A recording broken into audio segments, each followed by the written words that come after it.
Lin Jarvis, Managing Director, Yamaha Motor Racing. Last year, Yamaha won everything. Can you see it being as successful this season? Well, 2009 was probably the most successful season for Yamaha in racing for many, many years. We won not only in MotoGP everything, but also in other disciplines such as Superbike, also Supersport, Motocross. To be honest, it will be difficult to equal that this year because due to the economic conditions, we've had to cut back in some disciplines. But in MotoGP, I think we have a very good chance to do very similar, if not the same result as 2009. Yamaha, like other multinational manufacturing corporations, had a bad business year in 2009. How does Yamaha justify continuing to run a MotoGP team in the current climate? Yeah, as you said, anyway, 2009 was a very, very difficult year for many companies around the world, and Yamaha was not able to escape that situation. Business was tough, but obviously we have to go on. We have to look forward, and we have to plan to recover the business. And in this sense, MotoGP will be very useful because MotoGP for Yamaha is the one single global activity for brand image promotion. So I think to be successful in MotoGP will be very important flag-waving activity for recovering the business.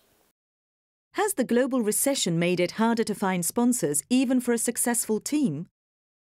I think there's no doubt that that's the case. I mean, there are many companies, as we've just said, that have had a difficult year, and that means it's difficult to find and to justify advertising budgets. We are very fortunate that we managed to retain all of our existing sponsors. All of our sponsors of 2009 have stayed with us, and even some new ones have joined. So we're fortunate, but there's no doubt it's tougher. Can you tell us about the 2010 sponsors lineup of the Fiat Yamaha Team? Yeah, as I said, we are fortunate to keep all of our main sponsors from 2009 season. So obviously our title sponsor Fiat being the most important. We also have Petronas on board. We have Packard Bell. We also have Yamalube with us. And new sponsors for next year, we have also Yamaha Indonesia have joined us as an additional sponsor to promote their marketing in Indonesia, the most important market in the world for Yamaha. And also Iveco have joined us, and all of our technical sponsors have stayed with us. So we have a very, very good, very strong sponsor pool. The Fiat Yamaha team has some new staff members, especially within Jorge's crew. Can you introduce them?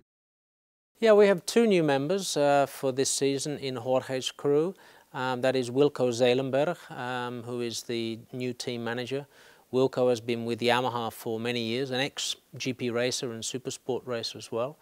Been with Yamaha for many years, and last year was managing the successful World Championship winning team in the Supersport class. And he will also be joined by Davide Marelli, who is the new data analyst for Jorge's crew.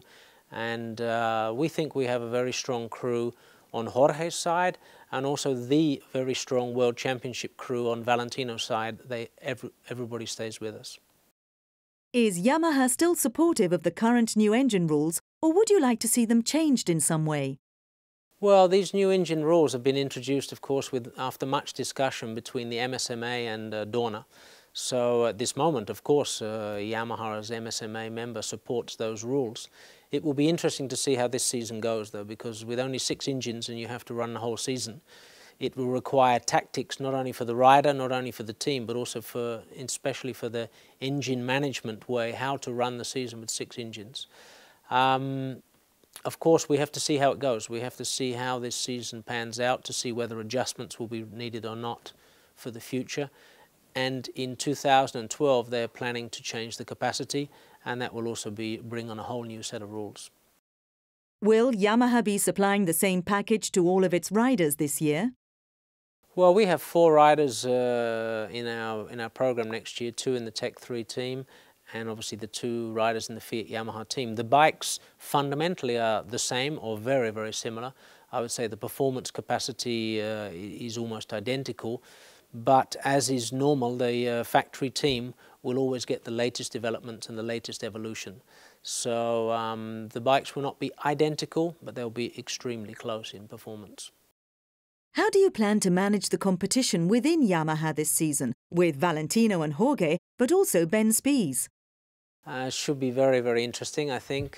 Same as last year was interesting. I think the battle between the teammates of Jorge and Vale last year was one of the fascinations of the MotoGP season in '09. I think it will be very similar in 2010. Obviously, they will start the season straight away at the first race, knowing that they are two of the main candidates for the title. I believe we will manage it by the maturity of the riders.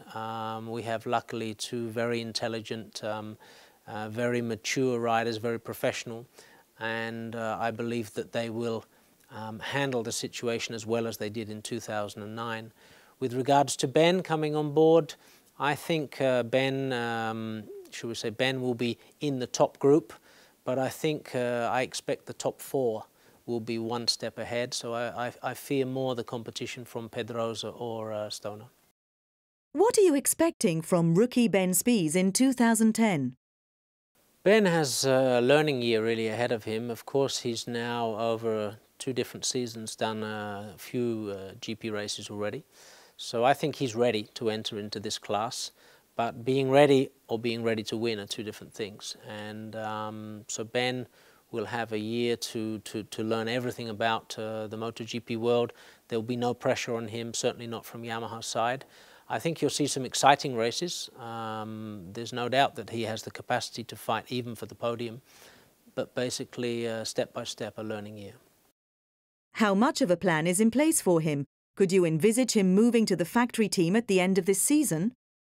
Ben has a 2-year contract with Yamaha, so eventually 2011 season is not yet determined which team, which program he will be in.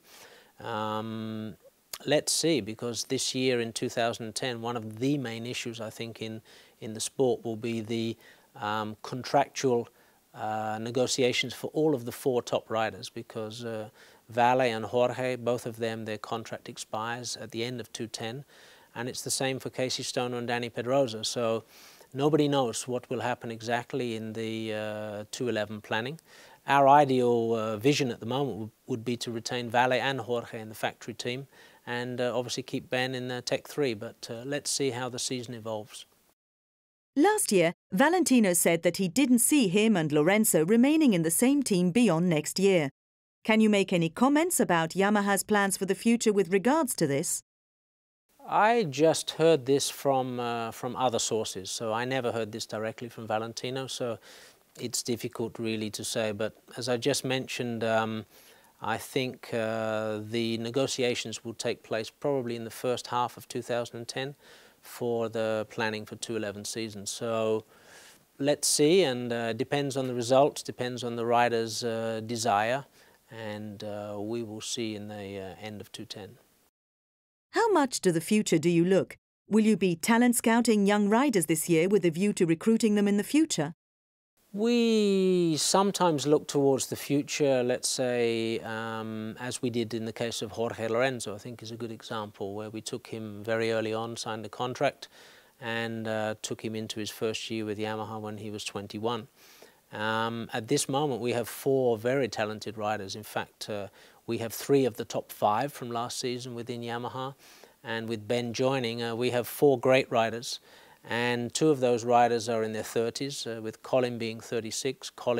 Vale will become 31. But then you have Ben, who will become 26 this year, and Jorge 23. So at this moment, there's no urgent need to look for younger talent. But of course, we always keep our eye out to see if there are any hot riders coming up from the Moto2 class or maybe the Superbike class.